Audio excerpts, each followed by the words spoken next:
A couple days ago, a friend of mine, Matt, came over. You might have met him before. He's a good friend of mine. I've known him for a long time, and we had a little play date. And he came over, and we got to talking. We got to yapping a little bit, blabbering about really evil companies. I think it started because we were going through, like, Meta. And as we were going over, like, Meta and all of their shadiness, it naturally led to, like, TikTok and Twitter and Amazon, the whole kit and caboodle, and then we ended up just diving down the rabbit hole of just discussing, like, evil companies in general. So I just fired on the OBS and started recording the conversation. This is really just the stream of consciousness and ranting about bad companies and learning about how some companies we knew were bad were even worse than we thought. And I just decided, hey, maybe you'd find it interesting. Or maybe you just want to hear about some shitty companies. So here's two stupid assholes talking about some of the evil corporations in the world. So there's some companies I know are evil, but I can't put my finger on why, like BlackRock. Right. And Blackstone. Exactly. And any, like, Black plus one of the, yes, geode exactly. is, like, bad. They're always, it almost feels like they tried to make the evilest company. Yeah, like, so what is BlackRock? They're an investment group, right? Exactly, and that's everybody's. There's also BlackRock Bar and Grill. They're fine. Evil. I don't like their food. They're fine. And then, so BlackRock, investing. They own everything, right? Like, just everything in the world. You should look. Yeah, I'll get the size of their investment fund. Yeah, and then Blackstone is, what do they do? I don't know what Blackstone is. Okay, that's massage stones. Yep. Blackstone's definitely a company. Oh, I typed in Backstone. I see what went wrong. Ah. Okay. Yeah. There you go, Blackstone. And it's an investment management company. And type in who owns Blackstone. I bet it's BlackRock. Oh no. The geodes go deep. Stephen A. Schwarzman. Blackstone. Over 1.1 trillion in assets. Under management. All right, now let's see. BlackRock assets. BlackRock has 10.01 trillion in assets under management. Oh wow. Now what about Rupert Murdoch? He's not a company. Well, he is kind of a company. He's not a company, right? Well, he has every company. He is the media mogul. So like every news agency is Murdoch backed. Well, he looks like Dana Carvey in Master of Disguise when he's trying to get into the Turtle Club. You're absolutely right. Just older. Yeah. Also, one thing I've always thought, Rupert Murdoch is the most evil sounding name possible. Did you see it in the Super Bowl? They gave him a shout out. I did. They said shout out Rupert Murdoch. Yeah, I forget why. He probably owns the broadcasting rights. Oh, that's right. He owns anything that hits the television screen. Yep. Murdoch's got his little winky in. Oh, he founded Fox. Oh wow. I'm pretty sure you know the show Succession. Yeah, I haven't watched it, but I know it. There we go. I'm pretty sure the main guy in Succession is based on Rupert Murdoch. That makes sense. I think if you're in media, you're evil. Yeah. Like, if you own media corporations, you are evil. I think that's fair. Like, I feel like it's also only owned by 3 people. Now, I think the most obvious one that we can definitely I was going to say, do we want to put our number 1 out there? Yeah, United Healthcare? It's UHC. Yeah. Well, the good news is, checking UHC's website, they claim that they approve and pay 90% of all medical claims. How is that not just false advertising? It's like, just a we know it's not true. It's just legitimately a blatant lie. It's so good. Greedy and evil. Like, needlessly evil, too. Like, outrageously, comically, cartoonishly evil. Yes. I think it's worth mentioning, when we say United Healthcare, I'm talking more about, like, even just general health insurance being the worst company in the world. I think they are the worst of the worst, yeah. But they're all terrible. There's not a good health insurance provider. Every other healthcare company probably loves UHC because they take all of the heat. That's also horrible. Like, these are all bad. Yeah, they're all not good. Burger King is actually going to be on the worst companies list. It's like the worst. I can't put it as 2. It wouldn't be 2. It'd be I'd put it in the top 20, just because the food is so almost inedibly bad that I think you have to give a special spot on a list of worst companies because they consistently have the worst possible food options. All the time. And just to be clear, in our opinion, Yeah, well, if we want to get factual, Long John Silver's probably worse than Burger King. If we want to be factual. Boeing. Oh, We didn't Boeing! get into Boeing. This list is going to be so tough. I almost just want a bucket that we throw all the bad companies in. Yeah. Because I know UHC's up here. It's Healthcare's in up a different league, really. Boeing's a really good one because Boeing, not only are the planes not performing well and they just stranded astronauts in space on the Starliner for the last like fucking 14 months. What was supposed to be an 8-day mission is turned into like 300 days stranded on the ISS. Just insane. But like, where do you put them? Because like no one's died as a result of the Boeing like corruption yet, aside from the whistleblowers that they're fucking piling corpses up. But didn't people die in the plane crashes? Yeah, but that wasn't Boeing's fault. The Max crashes, that was entirely Boeing's fault. Right. I just mean like recently. Oh, I see what you're saying. But yeah, I mean Boeing does have tons of blood on its hands. I was just talking about like these recent plane crashes aren't. Those aren't that. It's not. I agree. And we're nothing if not intellectual and can separate, our feelings. Yeah. But I know you've watched the same things back when, like, what happened to Boeing, where they were the golden standard. If it ain't Boeing, I ain't going. Exactly. And it was true. And it was when engineers ran the whole company. They sold it. Suits took over for the engineers. Yep. Of course, the first thing they should cut to save money is quality testing and quality assurance. Yep, and they have so many protocols that they just don't follow anymore. Yep. And it all just went to shit. But no, you are right. The most recent ones aren't really... Not Boeing's fault per se. Yeah. But the Max crashes, that was entirely Boeing. Yeah. They've got to be up there with like the worst companies. I don't know where we'd put it, like in the top 5. Either. This is another interesting one. I feel like we're getting all the data out there, and then we'll arrange the puzzle. Monsanto. What's that? Which they are the pesticide company. Yeah, they're agricultural, biotech. Yes, and I've always heard... What needs to be said except how are they not the number one worst company? Formed at the start of the last century, they are still going strong even after producing PCBs and dioxin and greatly affecting war veterans and Vietnamese children. They had to radically transform to survive towards the end of the century. You start to see that justice must be a joke. I mean, that doesn't say what it is. Apparently, they manufactured Agent Orange. Oh! Holy! Yeah. Roundup. Did you see it? I didn't see it. Oh, yeah. Because Roundup, you know how like people will be like, coffee causes cancer. Like, here's a few, but it's very... It's loose. Right. Roundup is one of the products I found where they're like, this is cancer. Like, they've created cancer in a can, is what I've essentially read. Okay. Yeah, I've never even heard of it. This also says... Oh, yeah, there we go. It's got glyphosate in it. What I was reading was that Monsanto knew it caused cancer and also falsified reports to hide it. They're a corporation known to falsify reports in order to obtain approval for whatever they are currently manufacturing. They did this with Agent Orange and PCBs, so it can evidently be surmised that they probably did this with the GMO reports they submitted to the FDA. I don't know this company very well. They seem bad. Yeah. They seem like jerks. They do. Agent Orange? Yep. Not a fan. Not great. Not my favorite. Didn't like it. I did get reminded. Nestle. I was just about to say that. Nestle. I was literally about to say Monsanto reminded me of Nestle.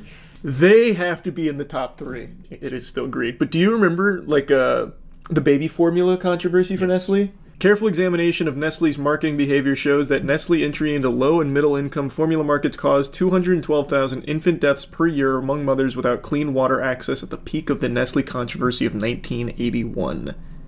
Well, Nestle also had their infamous statement, "Water is not a human right." Nestle was accused of providing free or low-cost supplies of infant formula in hospitals and maternity centers, often dispensed by milk nurses, which were salesmen dressed in nurse uniforms, to encourage new mothers to use infant formula. Formula use among newborns increased the risk that mothers release prolactin-inhibiting hormones, which signal milk production to shut down, creating a future dependence on breast milk substitutes. By the 60s, Nestle already viewed marketing of formula in hospitals as a strategic approach to encouraging adoption of infant formula, as seen in an excerpt from its 1969 annual report. So Shein's on here. I don't know enough about Shein, but... Oh, the clothing company? Temu.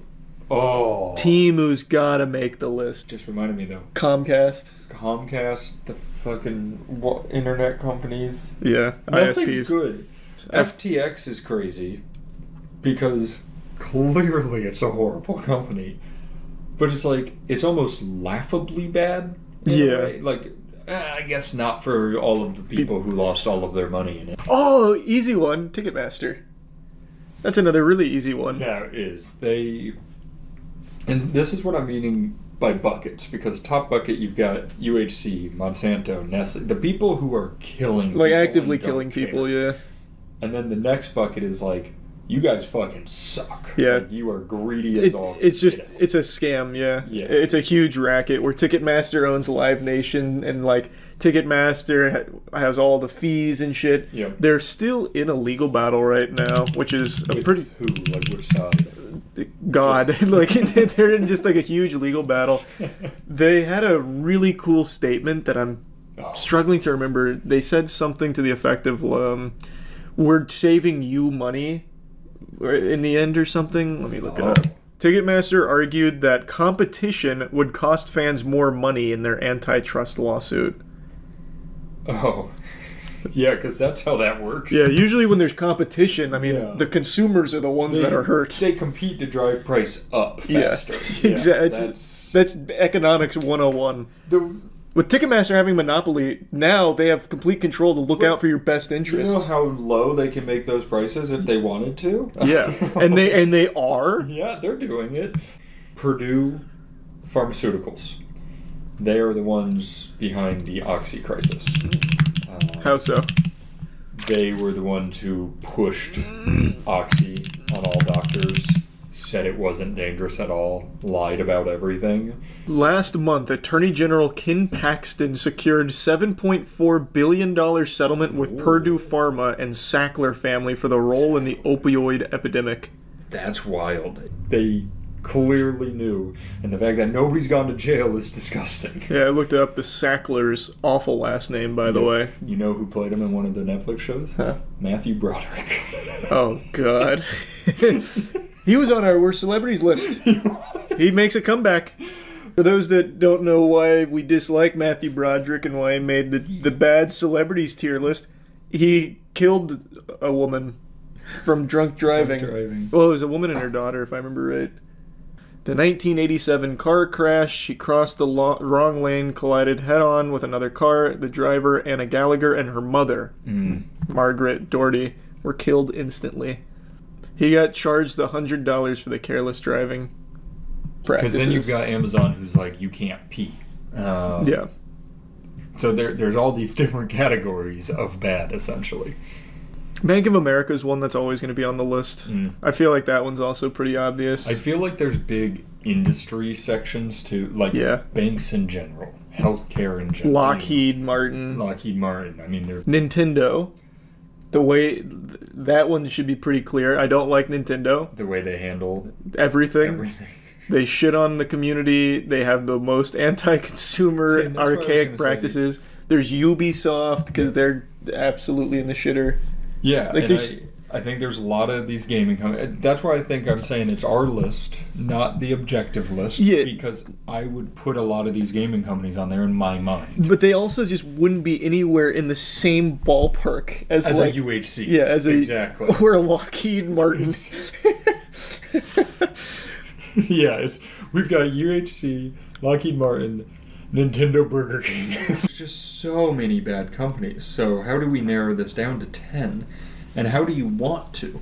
I don't know. I don't think we need to. We can just be ranting about shitty companies. This isn't even a list at this point. We're just talking about the worst companies. Yeah. I think we know which the worst in the world is, though. It's got to be health insurance, right? It has to be health insurance. I feel like there's no world in which it's not. Like, our top buckets are health insurance, pharmaceuticals. Mm-hmm. I'm trying to think of how I would encompass, like, Monsanto and Nestle. While you think about that, I'm gonna go to a special bucket and put some poop in it. I'll be right back.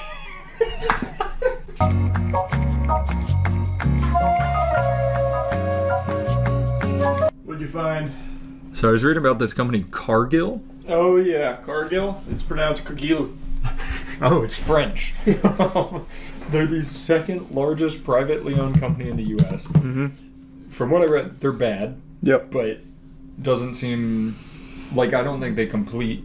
My whole thing was like people died from Salmonella, E. coli, all this stuff. Let me show you one thing though. But it's not like they created Agent Orange, which I think precludes them from that. Read this. I said this sounds like fucking Hydra. We are the flour in your bread, the wheat in your noodles, the salt on your fries, the corn in your tortillas, the chocolate in your dessert, the sweetener in your soft drink. We are the oil in your salad dressing and the beef, pork, or chicken you eat for dinner. We are the cotton in your clothing, the backing on your carpet, and the fertilizer in your field. It feels like a threat. It feels like what Chucky Finster's mom wrote him before she died. That's such a different way to look at it. Wait, do you remember her note? No. I'm the wind against your hair, Oh no. the flower in your garden. So I think Cargill, I don't know enough. I'm not saying they're not bad. I'm just saying I don't know enough to put them on my list. Yeah, I've never even heard of Cargill, Me but either. it says they're destroying the planet, so it looks like big deforestation. Gotcha. All right, not good. So not good. You know what? Just because this stuff says it, we'll put them on there. Put them at the bottom. Cargill's there. They're there. They made it. So would you say above all else is healthcare? Yep, I think that's my number one by a landslide. for sure. I think so as well. I think the category of doing really bad things and knowing that you're doing it, and once again people are dying, but just not to the same level as like a UHC who's just denying sick people help. Yeah, so that'd be pharma, the Purdue Yep. Pharma, Pharma. Nestle. Yep. Yeah, I don't think... I think there's a lot we missed, for sure. We can keep digging through. No, we don't need to. I feel like there's just so many it'd be hard to pinpoint. Like, I think there's so many that are obvious, like Apple, Yeah, and that's the human rights violations, I feel Yeah. like, which is Amazon maybe towards the top of that. But once you get into that, it's all of them. It's Apple, it's Nike, it's every clothing manufacturer, 90% of clothing manufacturers. Like, We didn't even think about cigarettes. Cigarettes is it's so easy. But this is another category in my head. does that make them evil though? Because you smoke it and you know it's bad for you. I think they're probably more. like, I think they almost go along with an Exxon in my head, because the amount of money and campaigning they do, at least back then, to convince you they're not bad. That's true. They used to do that. And then I think it's all malicious negligence, where you go, I know this is bad, but it makes me money, so I'm going to do everything in my power to keep making this money. Yeah. BlackRock's on there. Pornhub, porn in general. Yeah. Makes sense. Well, see, I know. I thought we were doing worse, not best. What is this one? I don't know. Try pulling it up. I thought that was... Is that Titleist? The worst golf Worst balls golf ball. I've ever had. Oh, God. Is that just England? I think that's a car brand. I think we hit the good ones. I think we've hit the good ones as well. I don't think there's any like glaring behemoth we missed or any. No, we can finish off with our most hated companies, which is Burger King. Naturally. Artesian builds. Defunct companies. Yes. You happy with that list? I'm happy with that list. Good work. And the- Good work today.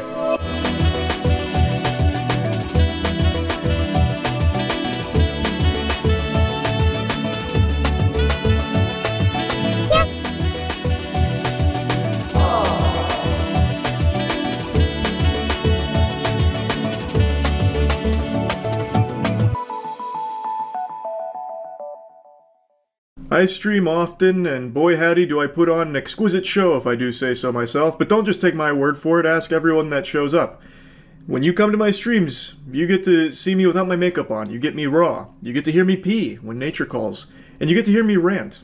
And one of the things I love to rant about is how much insurance is a scam. In particular, health insurance. Surprise, surprise. My feelings on it are no secret. I've screamed it from the mountaintops for a couple of years now.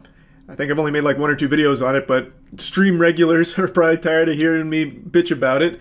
But can't help it. I think it is one of the most diabolical, corrupt, evil industries that operates in this country right now. It is deplorable. I think it is a Schmeckeldorfing goblin that's taking people's money and eating their ass, waiting for them to die.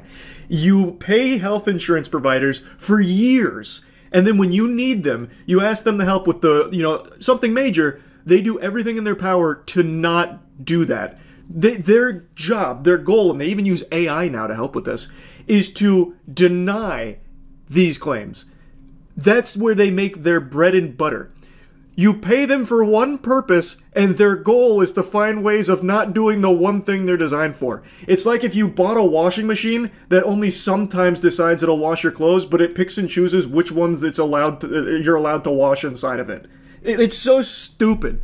But the reason I'm talking about this is because I am somehow still surprised at the depravity of this industry. United Healthcare just threatened legal action against a doctor who recently went viral when she was talking about how United Healthcare pulled her out of an active operation in order to ask her if an overnight stay was really necessary. I'll go ahead and play that clip before we dive into this threat from United Healthcare. I just did 2 bilateral deeps and 2 bilateral tissue expanders for patients. And I've never had this happen before, but during the second deep, I got a phone call into the operating room saying that United Healthcare wanted me to call them about one of the patients who was having surgery today, who was actually asleep having surgery, and said I had to call right now. So I scrubbed out of my case and I called United Healthcare, and the gentleman said he needed some information about her, wanted to know her diagnosis and whether her inpatient stay should be justified. And I was like, do you understand that she's asleep right now? And she has breast cancer? And the gentleman said, actually, I don't. That's a different department that would know that information. And I was like, well, she does need to stay overnight tonight. And you have all the information with you because I got approval for this surgery. And I need to go back and be with my patient now. But yeah, it's out of control. Out of control doesn't even begin to describe it. My moose knuckle is out of control when I slip into a pair of joggers. This is beyond out of control. This is just disgusting. It's just disgusting. Health insurance companies are at their happiest when you are at your worst. When they deny a claim and get to save a little bit of money there, pinch a few pennies, avoiding doing the thing you pay them for, they pop champagne over your cold fucking corpse. And don't worry, you'll go to Valhalla knowing that at least United Healthcare made a little extra money at the bottom line. In a just world, this shit would be outlawed. It's just unacceptable. Completely unacceptable. So, she's describing United Healthcare apparently pulling her out of a procedure in order to check with her if this is something that's actually justified.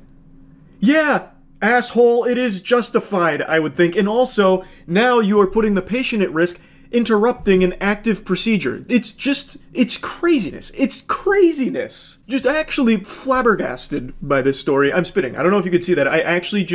It was a water fountain of spit there. So much saliva. Point is, this doctor was in the middle of a procedure, and United Healthcare made her stop so that way they could see if they could find a way of denying this claim, which eventually they did, by the way. They did deny that claim, allegedly. That claim, it did get denied. Shocker from United Healthcare, the health insurance company with the most denied claims in the nation. Also, now that there's this prevalence of AI to help deny claims, they're getting even more efficient with it, something I'm sure they're very proud of. It's unbelievable. I've already talked about that video quite a bit on stream, so I'm not going to dive too deep into it. You can see the lunacy. You can, with your own peepers, your own functioning frontal lobe, you can watch what the doctor's saying there and be pretty outraged by it. justifiably so. Now, United Healthcare is slapping back saying that it's a load of hooey. This is all just dirty barnacles. It's a false claim, and the doctor's spreading misinformation, and so they're threatening her with a lawsuit about it. We're going to go through that because, United Healthcare doesn't really have the best reputation when it comes to telling the truth. And it's just a shocking move from them to play this hardball here in the wake of everything they've been going through. Their CEO got banished to the Shadow Realm not that long ago, and people are still celebrating that. And the company, instead of trying to, take that as a message of, wow, people hate us for some reason, maybe we should, reflect and see what we can do to be better, they're instead being worse. They are actively being worse. It's like they dislike that people don't like them, so they're trying to give them even more reasons to hate them. Like, oh, you guys already don't like us? Well, fuck it, we're gonna stop pretending to care. It's scorched earth now, we're not paying for shit. I honestly wouldn't even be surprised if United Healthcare initiates a new protocol where they start stationing agents at every hospital in order to monitor everything and just deny shit on the spot. Nope. I wrote this down on the clipboard. It's only 2 broken legs. The morphine will not be covered by us. Unnecessary. Not justified. And then going into every surgical procedure. Stop everything! Halt! Halt! We're denying this one. This surgery is this is frivolous. It's a frivolous surgery. The patient is more than capable of living his life without a liver or a kidney. So why are we doing this transplant? This is ridiculous. Denied. He's faking it. Anyway, though, let's dive back into the meat and focus on what the actual topic is here today. So that post came from a surgeon, Elizabeth Potter. It blew up on TikTok and Instagram, and now UHC, well, they're pouting. They're really upset. So they're accusing her of libel, and also there was some threats of legal retaliation if she didn't comply, which was taking the videos down and issuing a public apology. They wanted her to grovel at their feet, kiss their little tootsies, and basically say, I was wrong about everything. They accused her of knowingly sharing misinformation and also hosting threats against the company's executives because people in the comments were obviously making references to the assassination. Your claims are false. You clearly know they are false. You falsely laid the blame for your office's error on United Healthcare publicly, unleashing a firestorm of dangerous misinformation. We expect you to promptly correct this publicly by removing your videos and posting a public apology. The cease and desist has been reported by Bloomberg. Also, United Healthcare hired the preeminent defamation law firm Claire Locke, which has a really impressive resume in defamation cases. Hey, big fuck you to Claire Locke. You should deny this one. Of course they're not going to. They're going to try and hose United Healthcare for all they're worth in this defamation case that they're mounting against a surgeon who is just spreading the word about how fucking corrupt this company is. Now, she did post on her Instagram saying, I recently shared a video after I was asked to call United Healthcare from the operating room to answer administrative questions about the patient who was having surgery to treat breast cancer. Despite my efforts, they denied her stay. Wow. What saints over there at UHC, really looking after the care of their clients. That's, wow, man. The benevolent gods over at UHC. We are so lucky that we get to suckle their bosom, and they take care of us. They help us in our time of need. That's so lovely. Denied her stay. That's so fucking par for the course for this company. I spoke out because this has simply gone too far. I'm sharing United Healthcare's letter to me in its entirety. I'll let it speak for itself.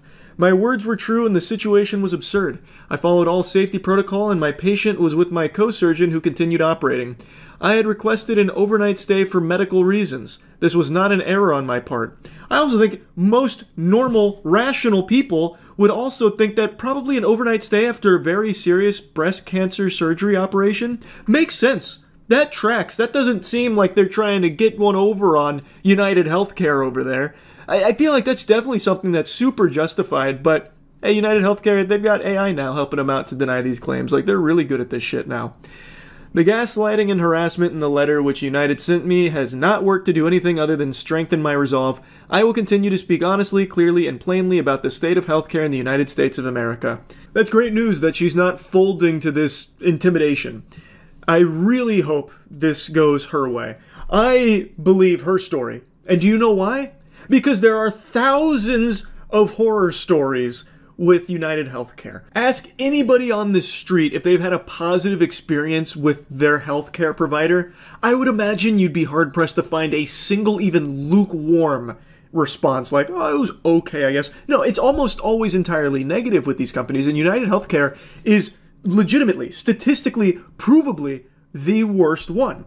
They have the most denied claims. If you gathered every grain of sand on planet Earth and piled it all together, it probably wouldn't even amount to the amount of denied claims United Healthcare is responsible for at this point. It's just out of control. Completely out of control. So yeah, I just had to rant about this again. I could not believe this when Matt sent it to me, that United Healthcare has the fucking chutzpah to threaten this surgeon after she spoke about her experience with an absurd situation with this company. Unbelievable. That's about it. So yeah. Title's not clickbait. The biggest YouTube scam has just been revealed by a channel called Megalag. I highly recommend checking out the full video. This is extraordinary work. It was a multi-year investigation that he conducted, and his findings could make even Enron's accountants start sweating. It is gross how bad this company he investigated is. And it's a company you've all heard of. It's a company I have used for a long time. Honey. You know that free browser extension that's supposed to be going and getting you coupons at checkout to save you money on purchases? The one that has that playful piece of shit mascot that's just a diet Microsoft Clippy whom now I can't stand to look at after learning about how atrocious this scam is? Yeah, that Honey. The one that's owned by PayPal that they purchased for fucking 4 billion clams. Turns out it's all a load of fish paste. Honey, more like phony, because it's all fraudulent. Now, of course, I can't say that from a legal perspective, but from a common sense perspective, after everything I've learned from the Megalag investigation, I think it's definitely fallen into the textbook definition of a scam. Though I imagine the lawyers aren't going to be too gung-ho about suing people that are labeling them a scam or calling them mean words, because they're probably too busy stretching out, cracking their knuckles, getting ready for the impending catastrophic class action lawsuit that's heading their way. And I mean that sincerely. I do think that this investigation from Megalag will lead to a huge class action lawsuit against Honey for all of the many millions of dollars that it has most likely cost a ton of people. Honey hasn't just been scamming you, the consumer, they've also been stealing money from influencers, including the very ones they paid to promote their product. And I'm not just talking about a few bucks here. I believe the scam has likely cost content creators millions of dollars. Honey's stretching everyone's holes here, both the consumer who downloads Honey as well as the creator that promoted the Honey. That does include me. I have worked with Honey in the past because I was an avid Honey user. It seemed like a pretty simple, effective product. It'd just find coupons at checkout to save a little money. I didn't think there was anything nefarious going on under the hood, but it turns out couldn't have been more wrong. Obviously, knowing what I know now about this company, I wish I never worked with them. I'm sorry for ever having promoted Honey. I clearly didn't know any of this was going on. Nobody did until Megalag's investigation. This was something that there wasn't even whispers of. He mentions in the video he had only found like one page where people even speculated on it with nothing concrete. So it wasn't until this multi-year investigation that any of this information came to light. It's a very sneaky, hidden mechanism that it uses to scam consumers and content creators. And what Megalag has put into the light here is extremely important. So he starts by demonstrating how it steals money from content creators, and it is probably the most creative way of fucking people I have seen since I first found browsers in high school. Linus tells you about this free browser extension that saves you money online, you install it in 2 clicks, and boom, you have Honey. So you scroll down and find Linus's affiliate link to that product. Now, for those of you who don't know, when you click an affiliate link and buy something, the influencer who promoted the product earns a commission for referring you to that store. So you add the product to your cart, get to the checkout page, and hello, Honey says they found you 10 coupon codes. Sweet. You click apply discounts and Honey gets to work. But unfortunately, none of the coupon codes worked. Doesn't matter though, because as Honey has promised us for years, that means we know we've got the best deal. So you complete your purchase, you're happy, your new CPU's on the way, Linus is happy, he's getting his commission, everyone's happy, right? Wrong. You'd be very wrong if you said everyone was happy there. This isn't a fucking fairy tale. This is big business, and everything's horrible. So, if you've never used Honey, that's how it works. When you're checking out, you'll have your little goofball pop up. He'll be like, oh geez, Rick, we gotta apply some coupons here to save you some blimflarkles. Click here to save some money, because we're gonna look for coupons. And so he's gonna go look for coupons at checkout to try and save you some money. Sometimes it'll find coupons, sometimes the mascot will wander in, soft cock in hand with nothing to offer you, saying, whoops-a-daisy, sorry, didn't find anything, is what it is. And that's the way she goes. Now, Megalag is talking about affiliate links. As he mentioned, if you use an affiliate link like in a description, and you purchase a product through that link, the creator that you click the link from will get some kind of commission off of that sale. Now, Honey does something very interesting with that whole process there. After clicking Linus's affiliate link, you'll notice in the URL there's a tracking tag labeled Short Circuit. That's a reference to one of Linus's YouTube channels, and this tracking tag is how Newegg knows who to pay a commission to. We can also see that this tracking tag has been saved on my browser in the form of a cookie that will expire in 30 days. That way, if we only decide to complete the purchase a few days later, Linus will still be credited the sale. So what happened when we got to the checkout page? Well, once Honey popped up, watch what happened to Linus's affiliate cookie after we clicked Apply Discounts. You see that? Honey came in, removed Linus's affiliate cookie, and replaced it with their own, claiming credit for the sale and pocketing the commission money for themselves. Yeah. Never before has that sound effect, that like dramatic bass boom sound effect, been more appropriate. That is a huge deal. That is millions of dollars, no exaggeration, actually millions of dollars that PayPal Honey is making through stealing those commissions. By replacing the affiliate link with their own at the very end of checkout, without the consumer ever even knowing this happens, they're able to take the entire commission while the influencer or whoever that brought them there gets nothing. They get the whole pie, and the creator doesn't even get the fucking crust. It's so devious. Now, if we quickly go back again, we can see what's causing this to happen. After clicking Apply Discounts, what you'll notice is that in the top left corner of your browser, Honey discreetly opens a small new tab, which acts like a simulated referral click, as if they were the ones to refer you to the website, even though you're already on the website and at the checkout page. Once that page is finished loading and has stuffed PayPal's affiliate cookie, the tab automatically closes, leaving you blissfully unaware that anything ever happened. It's very sneaky. This isn't some kind of freak accident, it's not some kind of glitch or a ghost in the machine. Mr. Krabs isn't in the soul of Honey doing this without Honey themselves knowing about it. This is by design. They do this on purpose. I'll reach out to Honey and ask them directly, and sure enough, they came back to me with the following. If Honey is activated and is the last program used while shopping on a site, it is likely Honey will receive credit for the purchase. They are shockingly open about that. They almost seem jolly and proud. Well, hello there, salutations, tipping the fedora. Thanks for contacting us. Yeah, we're shitting on you. Big whoop, and you're welcome for it. Thanks so much.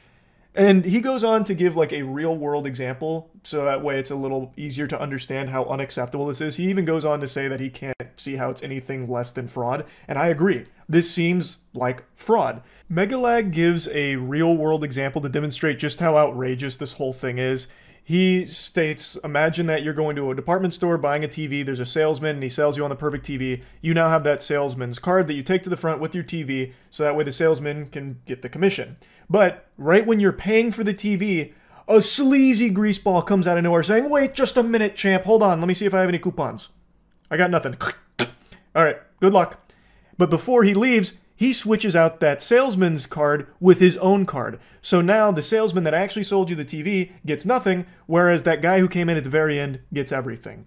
That is how this concept works in the real world. That would be completely unacceptable. PayPal Honey did none of the work to get the consumer there, to get the purchase or anything, yet it takes the entire piece of the pie and leaves not even the crust behind. And in the real world, this, again, would be the equivalent of someone coming in at the last second like a jump scare, like, woo, here's a coupon. I'm kidding, we don't have any coupons, but I'm still going to take the whole commission. So then using some sleight of hand that would fool even Penn and Teller, he swaps out that salesman's card with his own, and the consumer doesn't know it, and the salesman that got swapped doesn't know it either. That's what PayPal Honey does. But here's the thing, even if it did find a coupon for the consumer at checkout, it still shouldn't be overriding the affiliates. It still shouldn't be stuffing that out. They did none of the work to get the consumer to the site or anything at all. They did nothing for the sale. They just came in at the very end and found a coupon. That's still bad that it would overwrite that, but it actually even gets worse. It'll do this even when it has no coupons to even search for. Honey pops up right at the end of your purchasing journey, virtually guaranteeing they'll win that last click. They of course know this and do anything they can to get that last click, even when there's no coupon codes to offer. Which brings us to scenario 2. Honey Gold, which is now called PayPal Rewards. Here's how it works. When you get to the checkout and Honey Gold is available, Honey pops up and is essentially saying, "Hey you, consumer, click this button here so PayPal can claim the commission for the sale, and we'll share a portion of that commission money with you in the form of points." It's basically a lame cashback scheme. And it's genius because if there are no coupons to offer, but the store is participating in Honey Gold, it gives Honey another reason to get that last click. He explained what last click was, and it's basically the last thing that you click is what's going to get the credit for the commission. And Honey is constantly fighting to be that last click by any means necessary. Come hell or high water, they will leave mangled corpses in the fucking streets if it means they can consistently get that last click on checkout.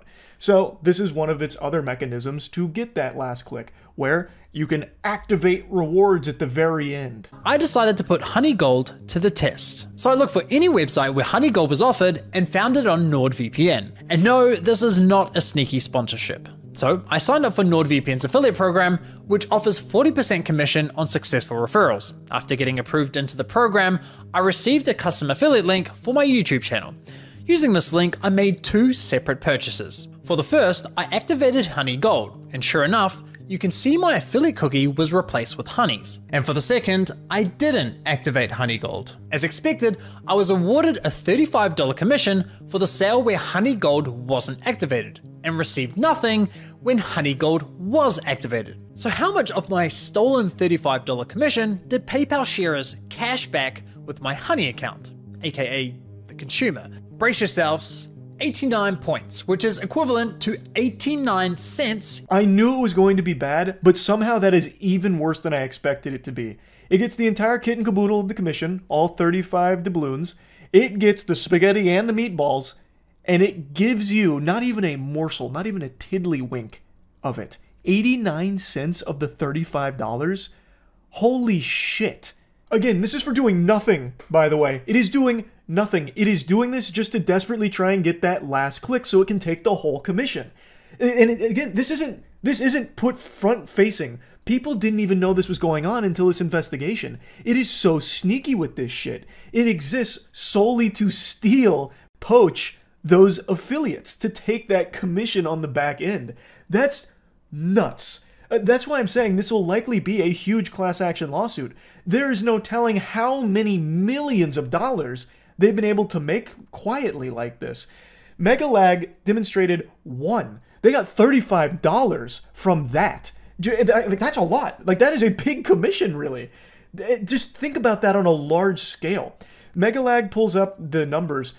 Honey had been promoting on YouTube in particular to the tune of like 7.9 billion views worth of videos. They had like 5,000 or something like sponsored segments across so many different channels. 7.9 billion views. They have, what, 20 million users? Think about how much money they were pulling in from this scam.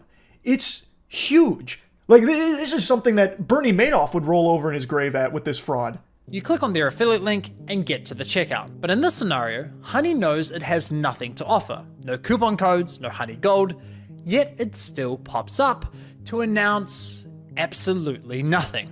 Annoying as fuck. Naturally, you click the got it button to get rid of the annoying dancing coin, and whoa, what's that?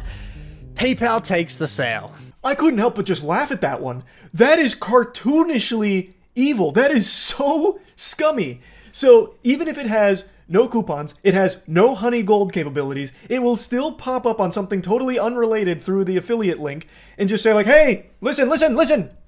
We've got nothing to say. Sorry, pranked you.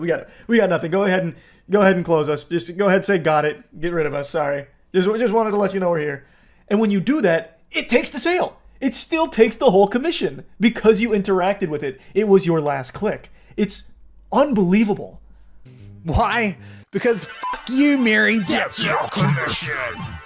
But wait, there's more. My personal favorite is when Honey has nothing to offer, so pops up offering you to check out with PayPal, even though the option is already available at the checkout page. And of course, if you click the checkout button, PayPal poaches the sale.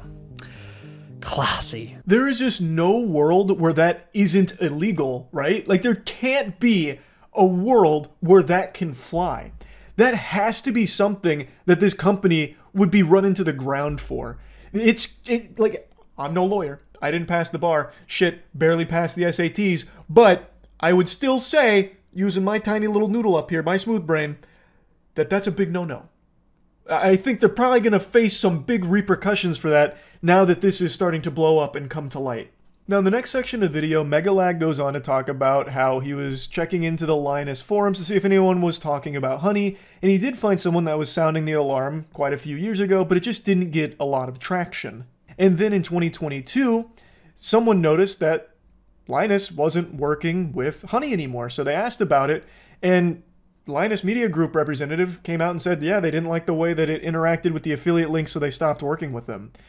And Megalag says that he was pretty disappointed that they weren't more vocal about that, because if they could have sounded the alarm about this whole scheme, there could have been some more damages that were prevented over the next couple of years, but they just kept it kind of hush for some reason. And that is very disappointing from Linus and the team for not talking about this if they knew what was going on. And then Megalag goes on to talk about, well, they did actually take a different coupon sponsor that does the same thing called Karma. Essentially, if someone clicked on an affiliate link and then they use Honey and search for a deal, Honey will override that tracking link even if they don't find you a deal. That didn't jive with us, so we ended the partnership. They should have made more noise about this. But what's truly baffling to me is that after LMG ended their partnership with Honey, they then went ahead and partnered with a company called Karma Now, a coupon browser extension that literally engages in similar behavior. As Megalag said, it's very telling just how deceptive this Honey scam is when even a tech-focused company like LMG doesn't catch on to it for years. And it is baffling that even when they did catch on to it or were tipped off about it, they chose a different coupon sponsor that does like basically the same thing, it seems. That's so weird. That is so weird. Now, the next part of the video showcases how Honey scams you, the consumer. Now it's not only about the influencers getting all their affiliates commissions stolen. Now, Megalag shows you what Honey does to fuck you in the face. When I reached the checkout page, Honey would claim it couldn't find me any coupon codes. Yet when I searched manually, I found working codes with these. And even when Honey did find me a code, I was often able to find another code of better value. Kind of strange, given their claim that, well, thanks to Honey, manually searching for coupon codes is now a thing of the past. Another oddity was that Honey would often only find me Honey branded coupon codes, such as Honey 5 or Honey 10. Why would a store only have Honey branded coupon codes? Kind of weird, right? But the biggest red flag was that when I tried submitting the better coupon codes I'd found, Honey wasn't adding them to their database. Now, this was not a case of Honey just not doing its job well, where it was missing a couple of coupons here and there that were slipping through the cracks, but it was still trying its best and it was still doing an admirable, noble attempt at finding you those best deal coupons. It wasn't doing its job at all. When Megalag would submit coupons to it, it wouldn't even take it into the database, and it was far more effective to just manually enter coupons because Honey wasn't finding them, and it was finding a lot of Honey coupons pretty often. All very peculiar, I would say. It turns out that one of the key benefits for stores partnering with Honey is that they are given full control over which coupon codes go live on the platform, if any at all. What would you say to any brand that is considered working with Honey but hasn't yet? I would say missing out on converting customers. Like I said before, Gen Z is super discount savvy. You can't ignore the fact that they will hunt for like discount codes and they might find a better deal. With Honey, you can also control the discount code percentage, which means like they will potentially find a higher discount code on the internet. It literally lets you control like the customer journey, convert and control like the discount code percentage as well. This is a podcast that Megalag found that seems to be focused on trying to drive more brands to work with Honey. So this is a brand that has worked with Honey talking about the benefits. One of them that she's very excited about is that with Honey, it helps discourage consumers from seeking out coupon codes, and with Honey, you can control which coupon codes are even getting shared in the first place. So let's say there's a 20% off coupon that does exist for this brand, but the brand doesn't really want it shared with everyone using Honey. Well, then it just doesn't. Honey won't share it if the brand doesn't want it to. It's one of the benefits of working with Honey. You won't have that 20% go out to the consumers. Maybe instead you'll give them a 5% through Honey, or none. Maybe you won't even let them share any of the coupons through Honey. So even if the coupons do exist, the brand may not want Honey to share with consumers, so it won't. Which of course is counterintuitive to even owning Honey in the first place. The whole point is that it's supposed to find the best deals, the best coupons to use. But if the brands can say we don't want the best deals to be shared with them, then Honey will say, okay, that's fine. All right, that's okay. You got it, Chief. And it won't. You have control over the content hosted on the Honey platform. So yes, even if Honey knows of a coupon code that offers, say, 20% off, but a partnering store tells them, hey, only share a 5% off coupon, then that's the only discount Honey will apply to your cart at the checkout page. I mean, holy shit. Honey wasn't finding you the best deals possible, they were intentionally withholding them from you for their own financial gain. If you partner with us and pay us an affiliate commission, we'll let you control which discount codes are shared on our platform. And we'll tell our consumers we scoured the internet and found them the best deal possible. This is a scam Ed, Edd n Eddy wouldn't even pull for Jawbreakers. Every component of Honey is a fucking lie. Every single piece of Honey is exploitative. Every single one. So in this video, he talked about how it's scamming consumers as well as the influencers that have promoted it. And he teases that in part 2, there's an entirely new victim that is also getting fucked by Honey. Megalag leads into the upcoming part by stating that in his experimenting and his investigation, he noticed there were times where Honey worked extremely well to an almost unbelievable degree with discounts and deals that just made no sense with everything else he was finding, and sometimes it wasn't overriding the affiliates. So it wasn't making sense how that discrepancy was happening with everything else he had learned. And then it clicked and he figured out what was going on. So that's what part 2 is going to focus on. And he has some interviews that he has at like a sizzler reel at the end. It's actually incomprehensible just how deep this rabbit hole goes. It really just seems like everything about PayPal Honey is fraudulent, just a full-blown scam. Like that's what it seems. I don't know how any of it could possibly be explained away or justified. I mean, shit, even when they were directly asked about it, they were like, yeah, hey, that is what it is. If Honey's the last thing you click, yeah, we're taking the affiliate. Like, what? Honey is usually going to be the last thing that someone clicks if you have Honey, because you might as well check if there's discounts. That's like the whole selling point of Honey. But not only is it not actually finding you the best coupons, if it's even finding you coupons, it is then stealing the commission from the affiliate that got you there in the first place. So it's fucking everybody for doing nothing. And even when it is actually doing full-blown nothing, where it's on a site that doesn't have Honey Gold, it has no coupons, it will still pop up just to say nothing. It just goes, Pah! And then you click got it to get rid of it, and then it'll still steal the commission. It is just crazy how scummy this is. I cannot imagine that what Honey is doing and how it operates is legal. It can't be. It shouldn't be if it somehow is through loopholes. That is completely unacceptable. And Megalag's investigation is extraordinary.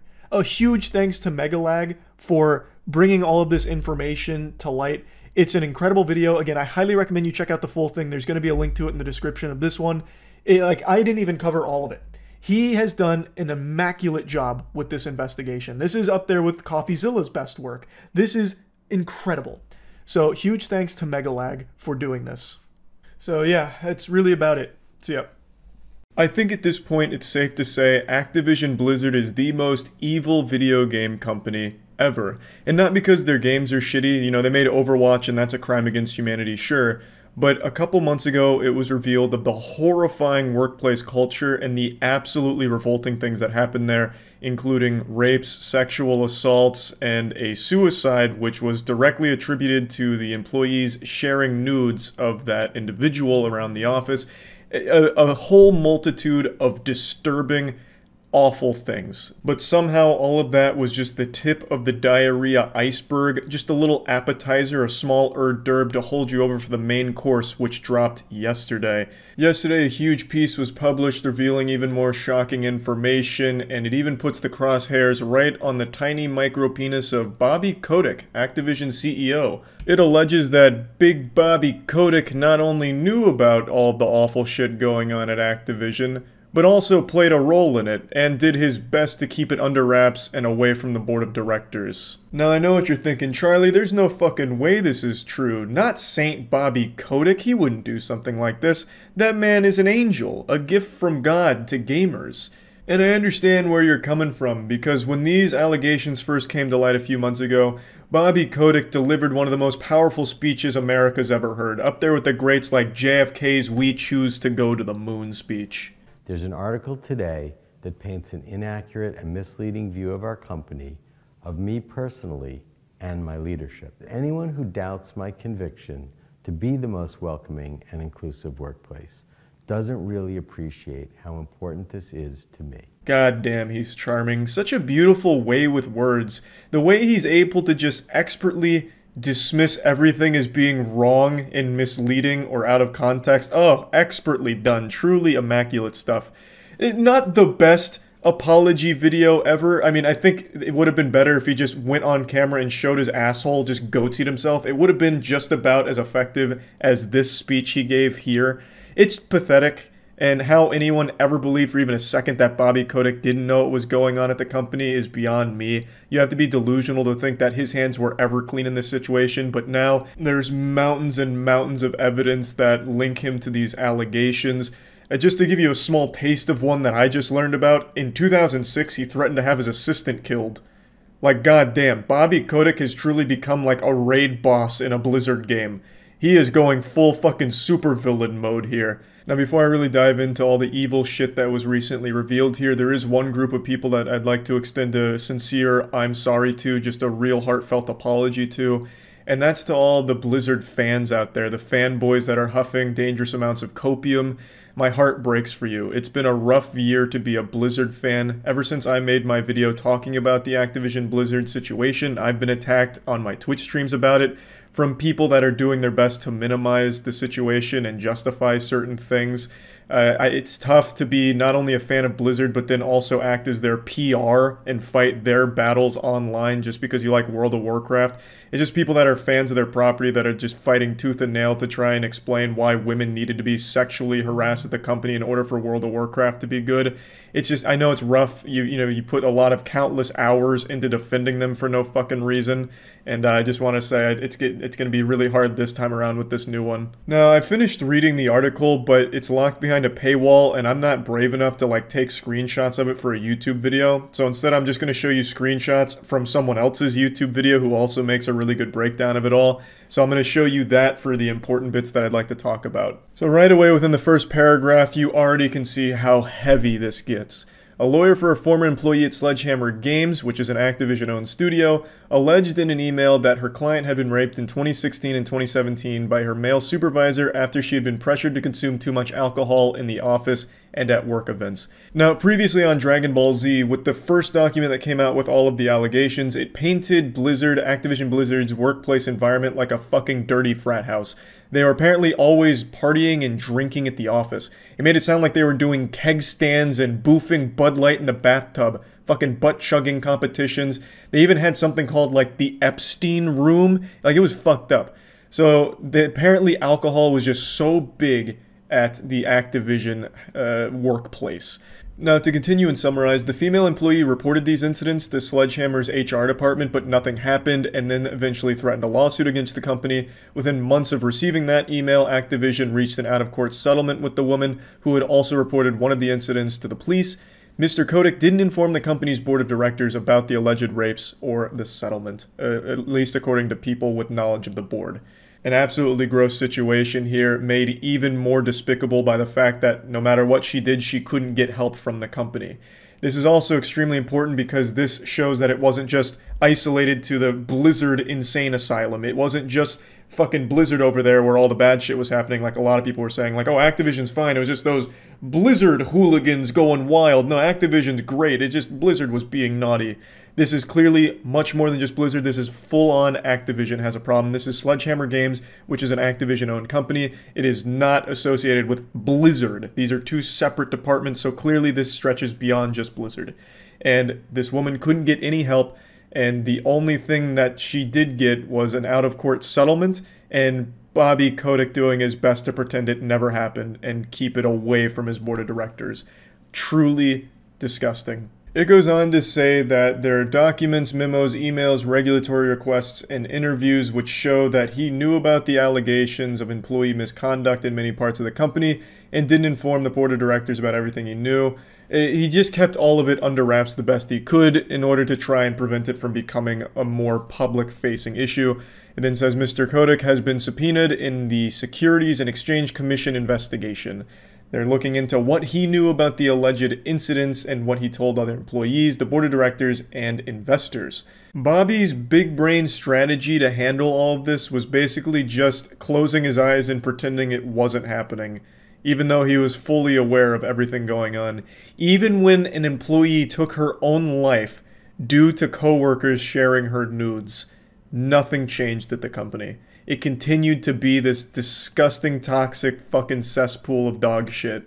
Since the California lawsuit, Activision has received more than 500 reports from current and former employees alleging harassment, sexual assault, bullying, and pay disparities and other issues. This is also not surprising at all, and I imagine that number is only going to continue to grow.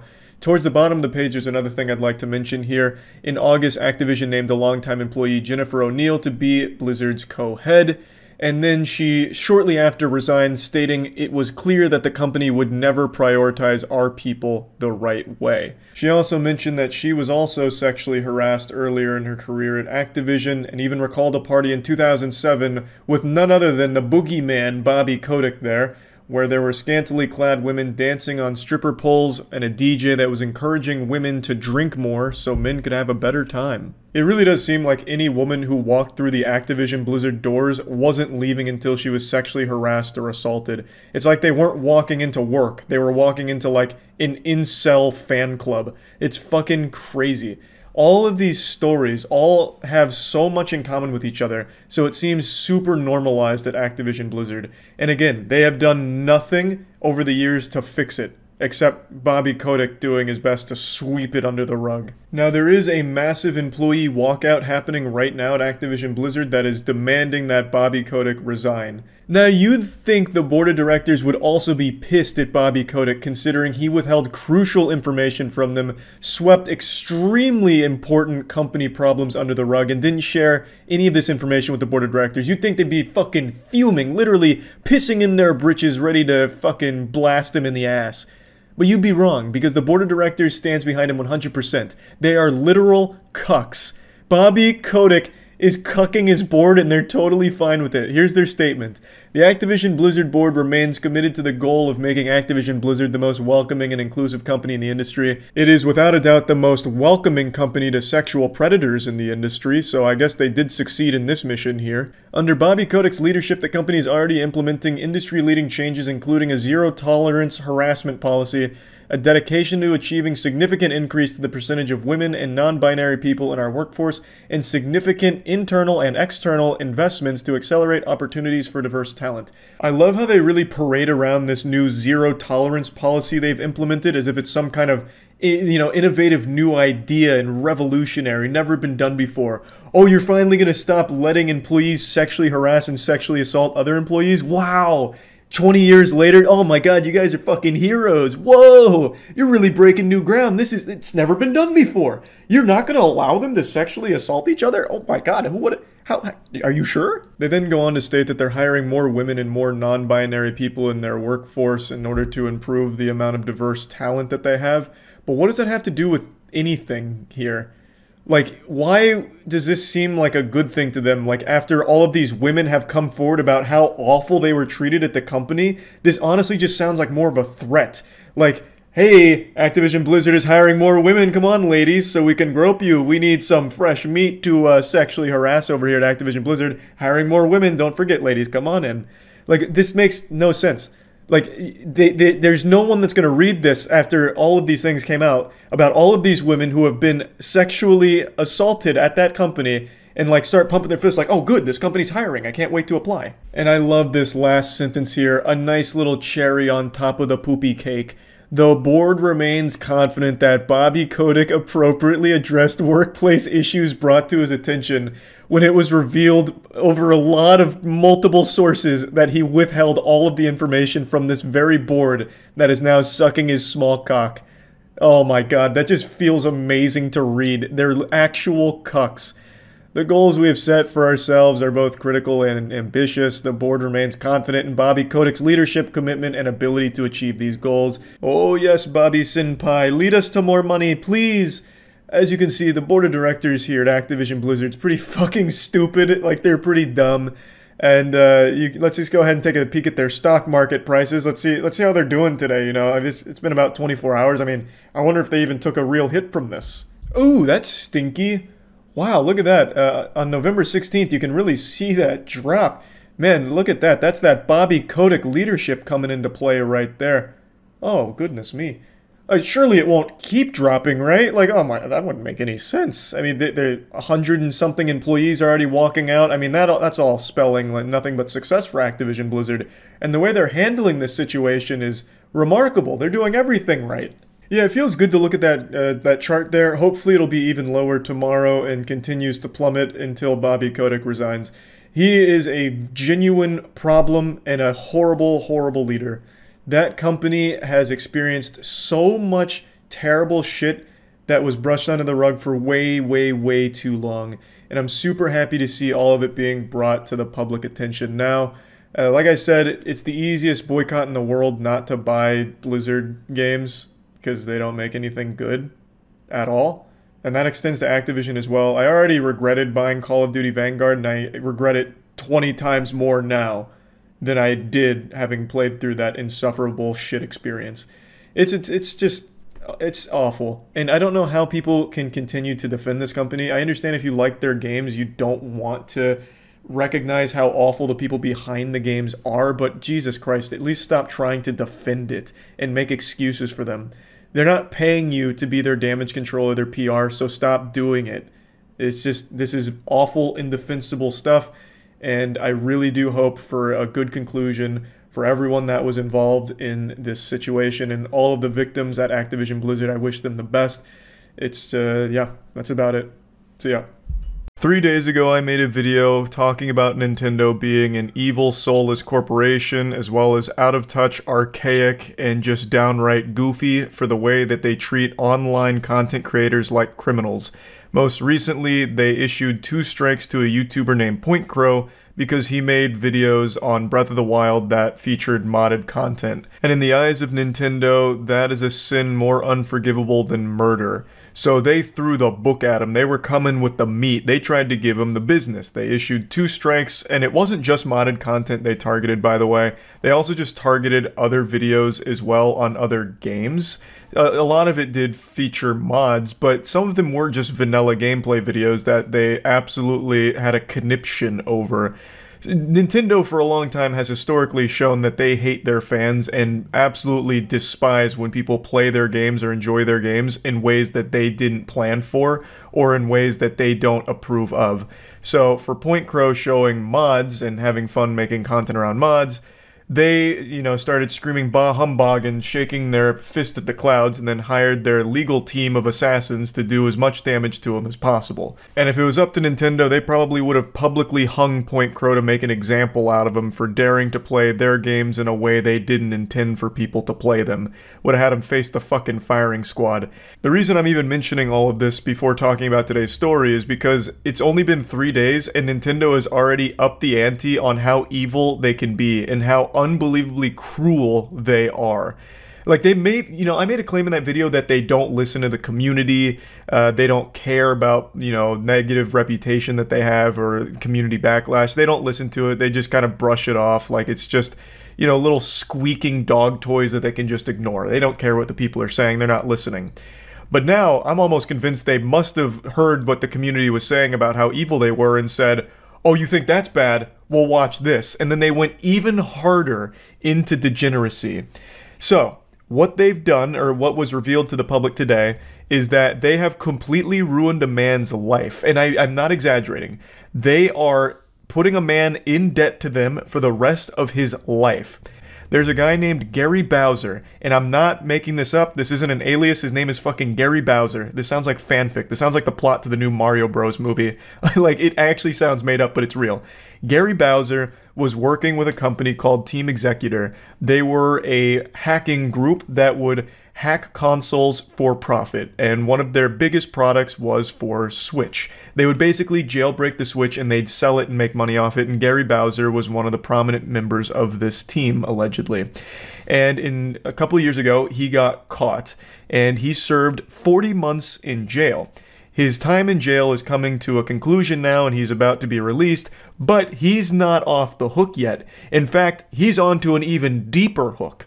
One that is going to be a life of servitude to Nintendo, because they are coming after him for an additional $10 million plus that he will have to pay back over the course of the rest of his life. He is going to have to forfeit 25 to 30% of his income every single month to Nintendo until he can pay off his $10 million plus debt to them, because he was part of that hacking group. That is a legitimate life-ruining obligation that he will have to fulfill. Now, I want to make it clear, Gary Bowser is not a hero. He is not a saint. He was part of a group that was knowingly breaking the law for profit. He wasn't doing anything, just. He wasn't some, holy figure, breaking the rules for the benefit of everyone. They were very much in it just to make money off of all of this. He knew it was wrong, and what he's done is illegal. But I would argue spending 40 months in jail is punishment that fits the crime. I don't think they needed to add on an additional fucking generational debt that he and his grandkids wouldn't even be able to pay. Now, of course, his family's not going to be obligated to pick up the tab on the $10 million plus that he owes when he dies. But you get the point. The amount of money that Nintendo is forcing him to pay back over the course of his lifetime is one that could never be fulfilled by him and his kids working and his grandkids working and maybe even his great-grandkids working. It is an absurd punishment. Once again, I understand what he did was wrong and he's not a good guy, but this is just beyond excessive. Nintendo is a multi-billion-dollar corporation that's now face-fucking one random average guy in particular, forcing him to pay back a debt that he will never be able to repay. That $10 or $14 million means absolutely nothing to Nintendo. They wiped their ass with that amount of cash. Meanwhile, that means that Gary Bowser will never be able to live a normal life. He's going to be constantly paying this back forever. He's going to die with negative $10 million to his name. He won't even be able to afford a coffin to be buried in. It's just so far into the realm of lunacy here. And I actually imagine Nintendo celebrating this victory with handshakes all around and then laughing at the misery of Gary Bowser, who now has to send 25 to 30% of his income to this company every single month. Where once again, I imagine once they receive those checks, they throw it right in the trash can and forget about it, because that amount of money is completely meaningless to them. Anyway, the situation is wild, but this is kind of the story, the general overview of it. I went over it more on stream, so I'll just play some clips of that. You honestly couldn't have scripted a better story, but it's real. And he had been sentenced to jail. Nintendo actually pursued action against him. He had made, I think, $300K from all of his, hacking. And he spent 40 months in jail, and he just got released. And now he's going to have to pay 25 to 30% of his income every single month to Nintendo for the rest of his life. And he will still not be able to ever pay that off. So long, Gary Bowser. Pretty sure chat made that joke when we talked about him 2 years ago, too. Which is still a fire joke, by the way. So he's paid $175 of his $10 million plus debt. So he's chipping away at it. He's making progress, ever so slightly. They wanted to send a message to other Switch hackers. It was a very significant moment for us. It's the purchase of video games that sustain Nintendo and the Nintendo ecosystem, and it is the games that make the people smile. It's for that reason that we do all we can to prevent games on Nintendo systems from being stolen. Heroes. You guys are such fucking noble saints. Thank you, Nintendo. Ensure that this man will never live his life without the fear of Nintendo down his neck. And then also, while you're at it, why not strike a few more YouTubers who make videos on your games? You guys love to make people smile. The company just got a fine. They didn't, like, lock up and throw in the slammer every single person there. Meanwhile, Gary Bowser, he got the book thrown at him. He got the wood. It must have been something personal because his last name is literally Bowser. I have no doubt Gary Bowser got into hacking the Switch specifically because his last name's Bowser, so he's like, fuck it, I'll do it. Might as well. I'll fulfill my namesake. 100%.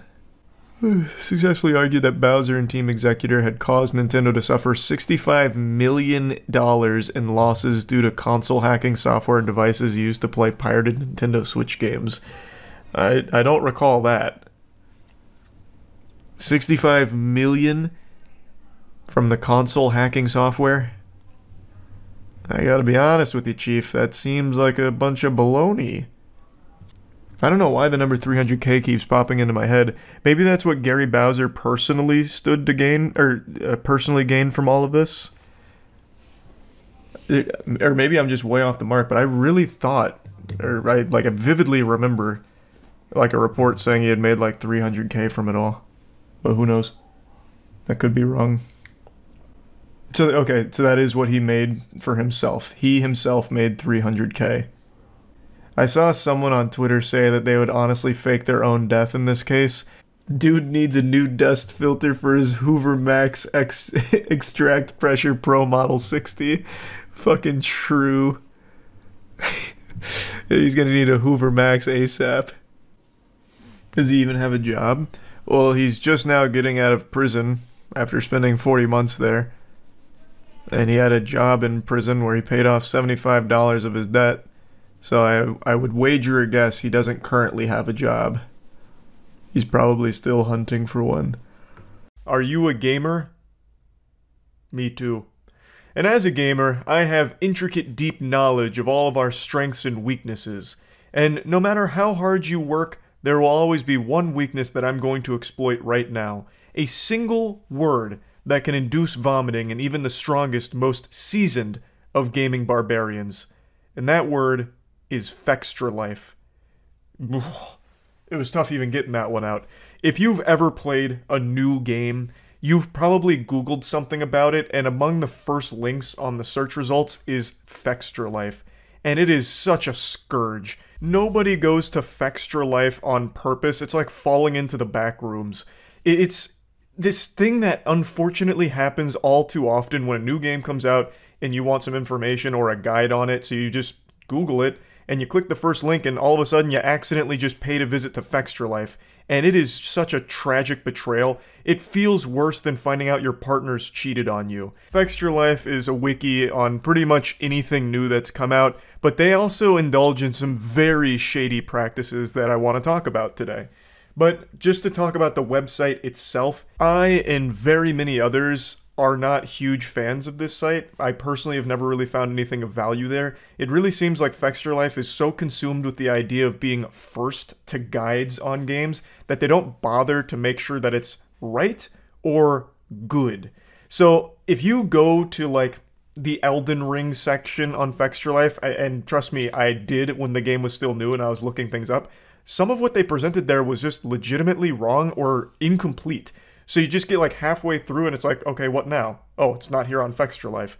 Because it seems like all they care about is just being first and taking advantage of that wave of new people that are just really trying to get information. You would honestly have better luck finding quality guides in a YouTube comment section than on Fextra Life.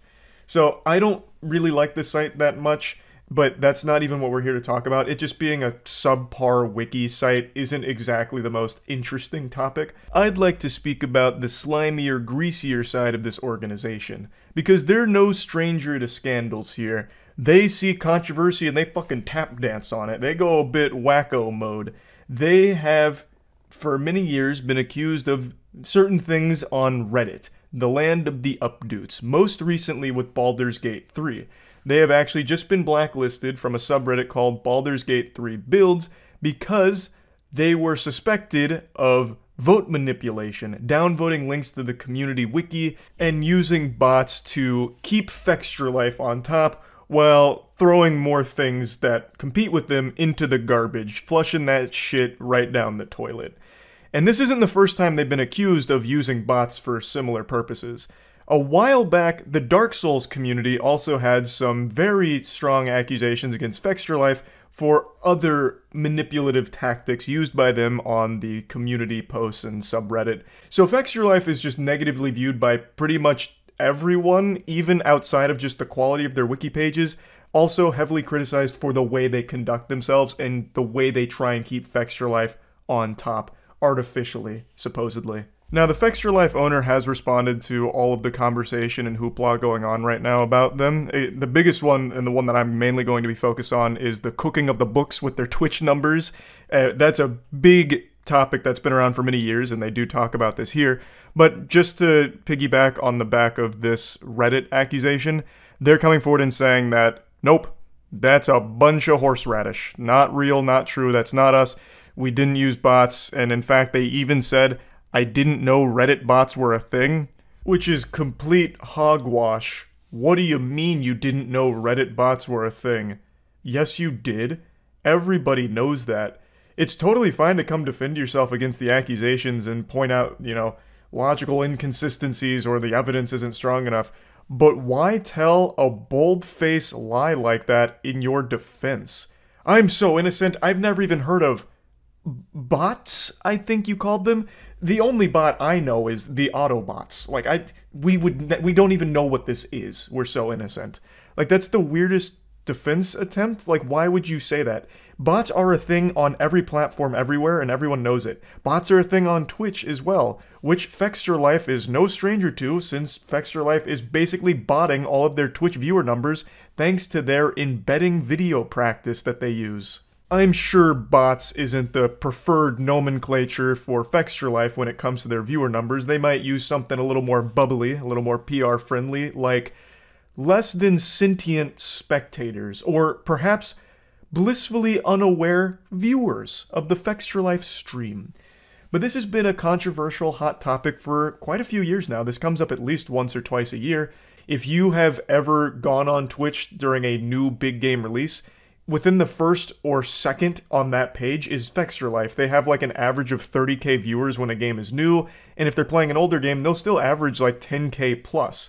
But if you ever click on their stream, you're gonna smell something a little fishy in there. It gets a bit stinky in the swamp, because there is no chat activity. Maybe 2 or 3 people chatting to each other in a 30,000 person stream, which is very odd. 30k is huge. They are among one of the biggest channels when it comes to concurrent viewers, at least when new games are present, and no one's talking. 30,000 viewers on their stream, but their chat is a goddamn ghost town. It's an absolute barren wasteland. You'd find more life in Chernobyl than you would in a Fextra Life 30,000 plus viewer stream.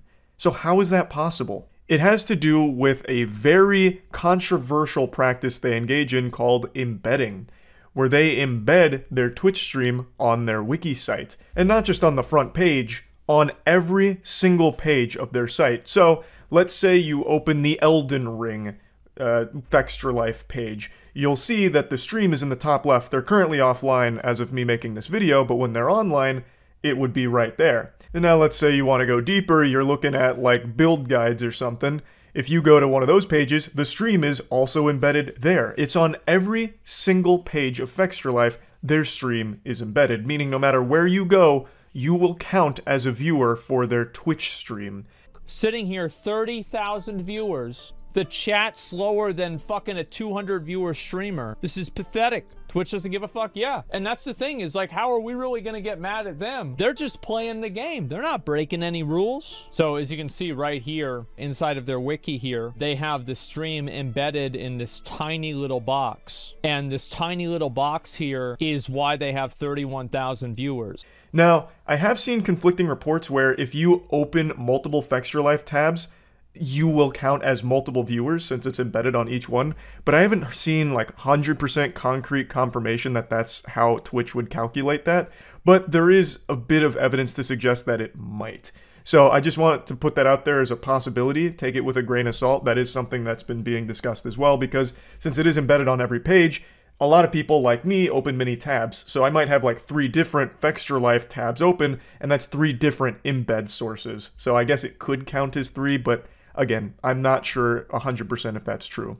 But what is true is you do count as a viewer when you are on Fextra Life, no matter what page you're on. You are absolutely not watching the stream. I have no doubt there is literally 0 sentient human beings with a fucking pulse that are watching the Fextra Life stream on the Fextra Life website, because it's a tiny little box that just hides away in the top left, and no one's going to be watching it on that. It'd be like watching it on a Game Boy Color. Like, it's fucking worthless. No one's doing that. It's there just to gamify those numbers and pump that shit up.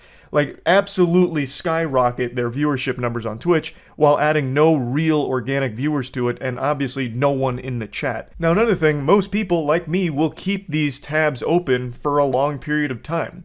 So even if Fextra Life's offline right now, if I just keep this tab open, when they go online, I'm counted as a viewer even if I'm not home. Like, even if I forget the tab's open, I'm still counted in their viewership numbers. And to prove just how prevalent this is with viewers that are just accidentally watching Fextra Life because they have the tab open somewhere, a streamer named Quinn went into their offline stream after Fextra Life had concluded and just did a command that showed how many viewers were still there even though the stream wasn't going on.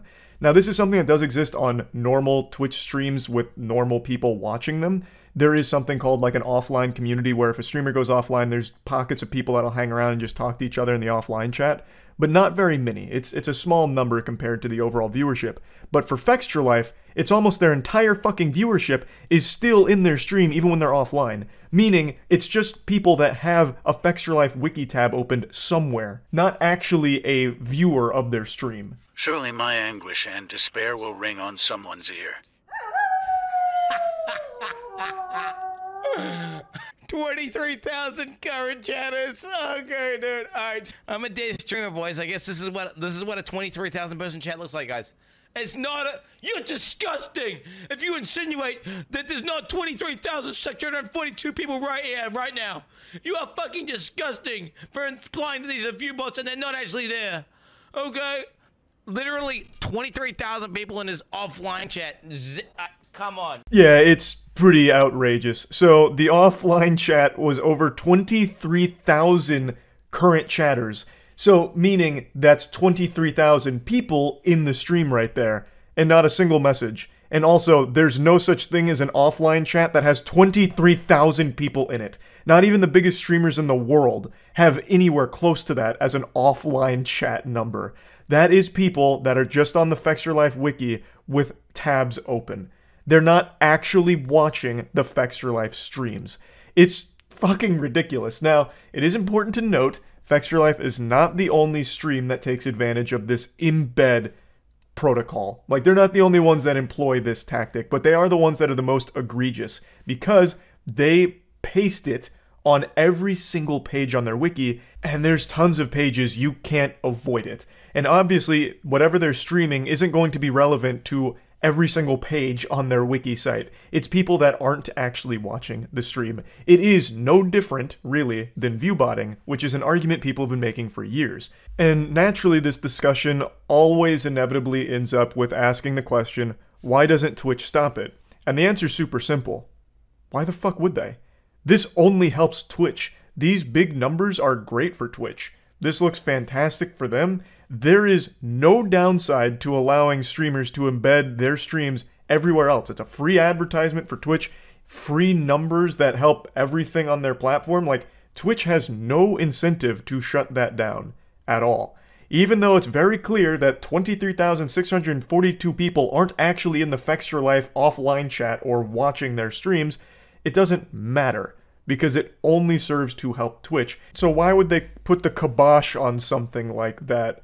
They allow it, and Fextra Life isn't breaking any rules. A lot of people have said, don't hate the player, hate the game, and they're kind of right. Fextra Life is not breaking any rules. They are legally viewbotting their streams, and have been for a very long time, proudly.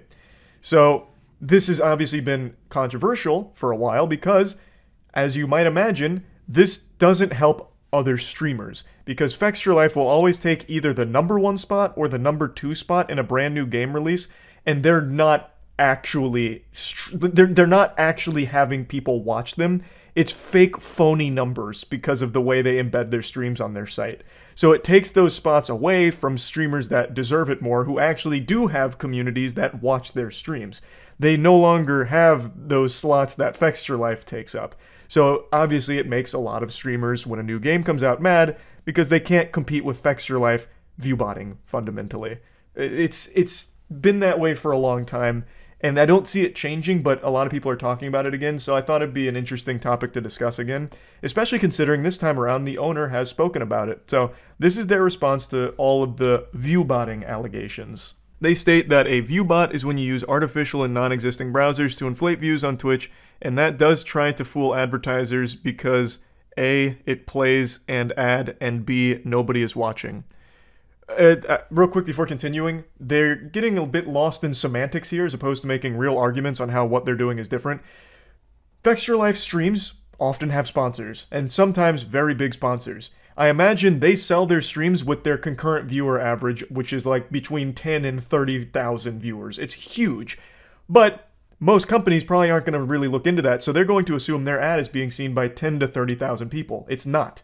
As is very clearly illustrated, 23,000 of those people aren't actually even in the stream. They're on Fextra with the stream pulled up muted in some tab, not even aware that it's going on.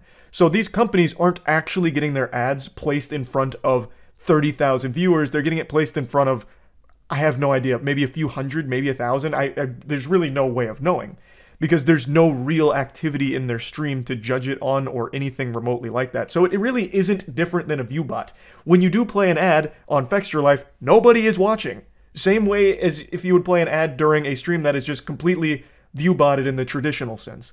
Nobody is watching the Fextra ad that the company has paid for, even though there's 30,000 viewers. I would love to see the back end of a return on a Fextra sponsorship, because I imagine it has to be unbelievably low since most of the viewers are from the embedded Twitch streams.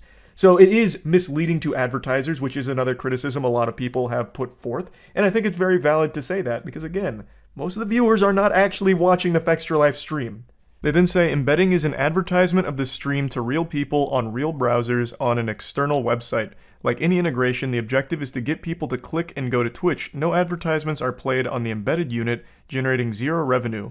Embeds are part of the intended code of Twitch and are intentional features that anyone can use, and many content creators besides us do.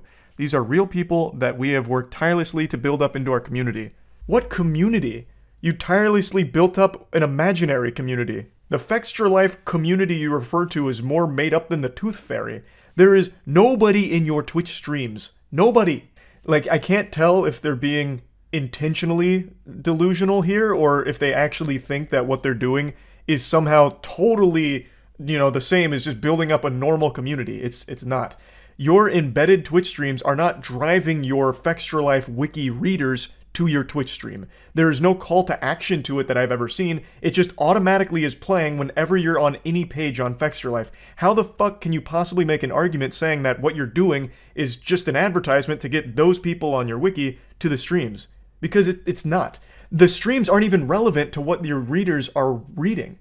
What's being streamed is completely separate from whatever they're on your site to read about. There's no chance that the two could even connect most of the time, unless of course it is a new release like Armored Core. Then I'm sure there is some crossover where someone went to Armored Core, Fextra got some bad information, but saw you were streaming and was like, okay, maybe I'll check it out. That's possible, but that's clearly not the goal. If that was the goal, you would only embed your streams on the newest releases because they'd be relevant to each other, as opposed to just having it embedded on every single page where it makes no sense. Why would an Armored Core 6 Fextra stream be playing on my Dark Souls 3 Fextra wiki? And how the fuck would you possibly think that I'm on Dark Souls 3 wiki but might want to watch Fextra streaming Armored Core 6? It's just, that is a nonsensical statement to try and say that your embeds are only there to try and get people from your actual wiki to your streams. That's not the goal. The goal is just to artificially inflate your numbers because it's automatically playing and they count as viewers. What embedding does for me is make my website audience aware I'm a person, I'm streaming, and I can show them games that I think they'd be interested in. Again, that argument doesn't work when the website is all about game information. It's not a personality-driven site. They're not going to Fextra hoping that they'll see that Fextra is also live on Twitch. They're going there because they're looking for guides and information on the game that they are currently playing. That doesn't make any sense. What embedding does for Twitch is give them free advertising for their platform and an ongoing conversion from our website to Twitch. These new people were not on Twitch otherwise, and they're still not on Twitch. They're not going there. They're not going to Twitch. You can tell because there's no one in your chat. I don't know why they keep trying to say that. Yes, it is a free advertisement for Twitch. It's free numbers for their metrics, absolutely. But they're not actually getting new people to Twitch that weren't already endemic to Twitch. They're not bringing new viewers there. They're just idly on the Fextra wiki, and it counts as a view on Twitch. And then they say they hopefully come back and become part of the Twitch ecosystem. It doesn't happen. Our embed is by no means a secret. It's very visible. In fact, it's the best possible spot on our website, and there's even a command for it on our channel. And as part of the channel rules, the idea that it's a fraud is also absurd. Our sponsors are aware of the embed, and it's a great deal for them to be able to promote their content on both Twitch and to our site users at the same time, particularly in the prime location that the embed has on our website. So this is very interesting to me. The sponsors are aware of the embedding. That's great. Are they also aware that the vast majority of your Twitch metrics come from that embedding? And are they also aware that that means it's muted? That means that their sponsorship package, the ad read, all of it, the vast majority of those numbers that it's being put in front of aren't even aware it's going on because it's muted and it's not visible. It's a very tiny box. Do the sponsors know that? I certainly hope so, because that would be very shady if you didn't make the sponsors aware that their ad read is going to be muted for the vast majority of the audience, and it's not going to be seen by them either because the box is too small and the viewers aren't actually on Twitch. I would hope you'd make them very well aware of all of the shortcomings of doing an ad with Fextra since most of the viewer numbers come from a fucking tiny embed on a completely separate site that, again, is also muted. So hopefully you have made all of your partners aware of that. The owner does continue going on to other criticisms people have put forth against Fextra, such as AI-driven content or it being lazy, stuff like that. But that wasn't the focus of what I wanted to talk about today. The statement is still very much up if you want to see how they defend themselves against other claims. But these were the main things I wanted to talk about in regards to this situation, because this is a conversation that comes up at least once or twice a year. And it is a very interesting one about embedding, view botting. It is an interesting topic that I just wanted to talk about a bit since a lot of other people are also discussing it, and I think it's something worth going over. So that's really about it. See ya.